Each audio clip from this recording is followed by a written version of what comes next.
एकात्मिक पाठ्यपुस्तक बालभारती इयत्ता 5वी भाग 3 कविता 21वी प्रश्न विचारा पुन्हा पुन्हा।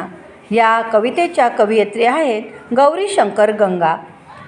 विद्यार्थी मित्रांनो, प्रथम आपण या कवितेचा अर्थ समजून घेऊया। ही जी कविता आहे, या कवितेच्या माध्यमातून कवयित्रीला सांगावेसे वाटते की कोणत्याही गोष्टीचं ज्ञान मिळवण्यासाठी मनात सतत प्रश्न येणे फार आवश्यक आहे।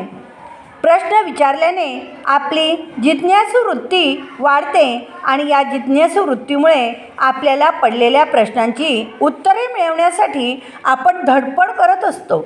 कवयित्रीला सांगावयाचे आहे की चुका झाल्या तरी चालतील, परंतु प्रश्न विचारायचे थांबवू नका।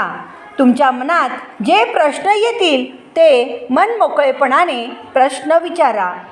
उदाहरणार्थ, कुत्र्याची शेपूट वाकडी का, पेंग्विनची मान तोकडी का, क्रिकेटची बॅट वाकडी का, सापाची चाल वेडी वाकडी का, असे प्रश्न विचारल्याने आपल्या ज्ञानात भर पडेल। म्हणून कवयित्री म्हणते, प्रश्न विचारा पुन्हा पुन्हा।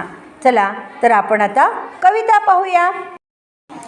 प्रश्न विचारा पुन्हा पुन्हा, असेच का अन तसेच का, शिकणे कधी संपत नाही, होऊ द्यात लाख चुका। कुत्र्याची शेपूट वाकडी का, पेंग्विनची मान तोकडी का, क्रिकेटची बॅट लाकडी का, सापाची चाल वाकडी का।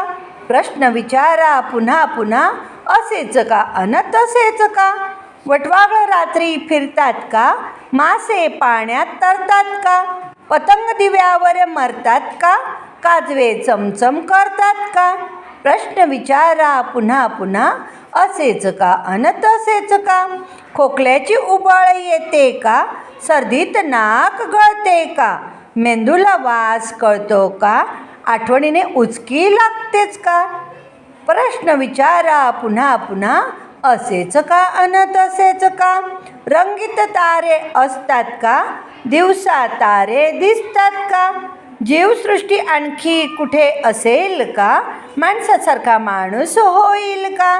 प्रश्न विचारा पुन्हा पुन्हा, असेच का अन तसेच का, शिकणे कधी संपत नाही, होऊ द्यात लाख चुका। शिकणे कधी संपत नाही, होऊ द्यात लाख चुका।